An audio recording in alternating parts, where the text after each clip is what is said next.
Hey guys, what's up? In this video, I want to talk about one of the most important things on your landing page, but something that people generally undermine, and that is your headline.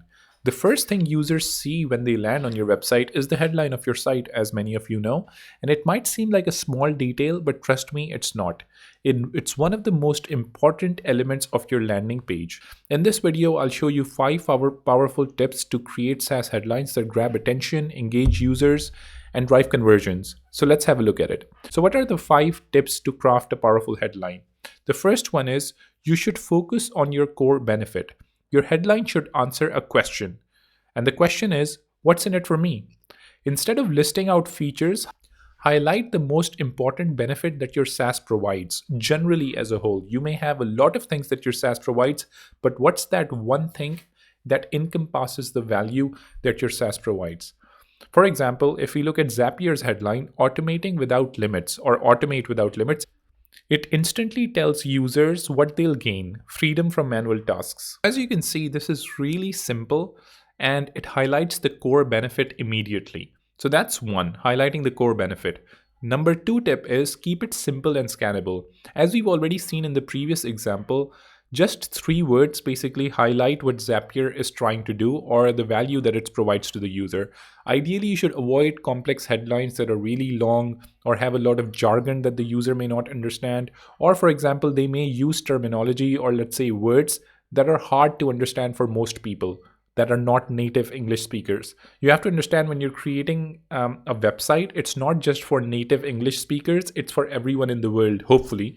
That means that people who may not understand English that much may also be landing on your page. So again, make it simple, make it easy to understand, make it concise, so the user immediately reads it and understand what it's about.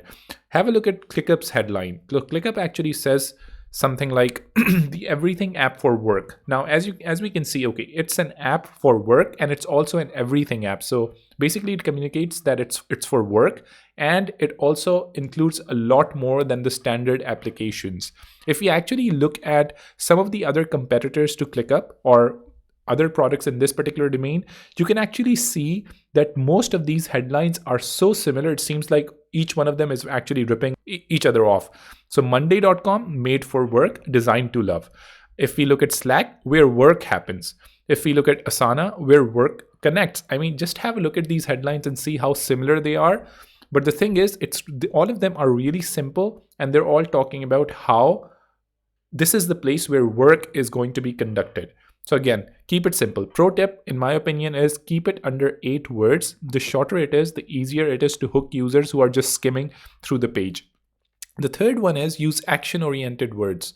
Strong headlines use words that inspire action and transformation. For example, Asana's headline, where work connects, the word connect is active and implies collaboration and productivity. Similarly, Jira's headline, great outcomes start with Jira, uses start to encourage users to take action. Again, actions, these action words make your SaaS sound dynamic and impactful rather than passive or vague. The fourth point is you should address the user's pain point. Now, if you haven't highlighted the benefit that the user is achieving, there's another way that you can actually make the headline relatable to them, which is addressing the user's or the audience's pain point. Great headlines acknowledge users' struggles and position your SaaS as a solution. Like, for example, if we have a look at, let's say, ClickUp, the everything app for work speaks to users overwhelmed by juggling multiple tools, because, I mean, you have so many apps for work. You have Slack for communication. You have another calendar app. You have some note-taking app, Notion, or something along those lines. They address the problem in exactly that. Their app is for work, but it also solves a problem. It's an everything app. That's one example of it, though obviously you can see a lot of other examples that highlight that particular pain point. If we have a look at Paddle's example, they talk about put your billing operations on autopilot. So they understand the user's problem that these billing operations take a lot of time.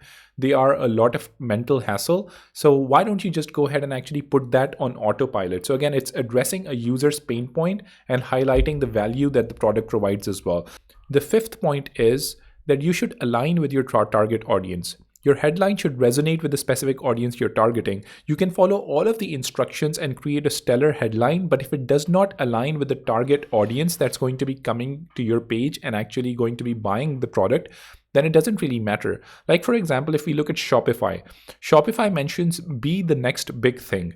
It directly speaks to the entrepreneurs aiming to scale. On the other hand, HubSpot's CRM's headline talks about how free tools for your whole team.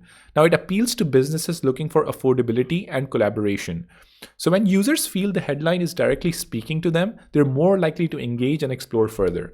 So again, to recap, here are the 5 keys to crafting SaaS headlines. The first one, focus on the core benefit. The second one, keep it simple and scannable. The third one, use action-oriented words. The fourth, address the pain point. And the fifth, align with your audience. Now, one thing that I actually would like to mention is some of these things about particularly the aligning with your audience and even some of the other words and terms that you're going to be using.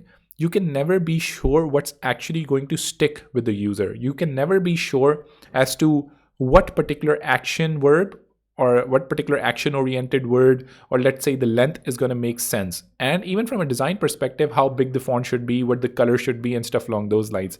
So it's really important to A/B test a bunch of variations. Now, obviously, you're not going to test every single variation, but test out some of the major variations that you pointed out that look really good, but you're unsure as to what really speaks to the audience. So A/B test them, run the tests, and see what performs better, and keep on improving your landing page conversion. And that's going to be pretty much it. Do subscribe, and I'll see you later. Take care. Bye.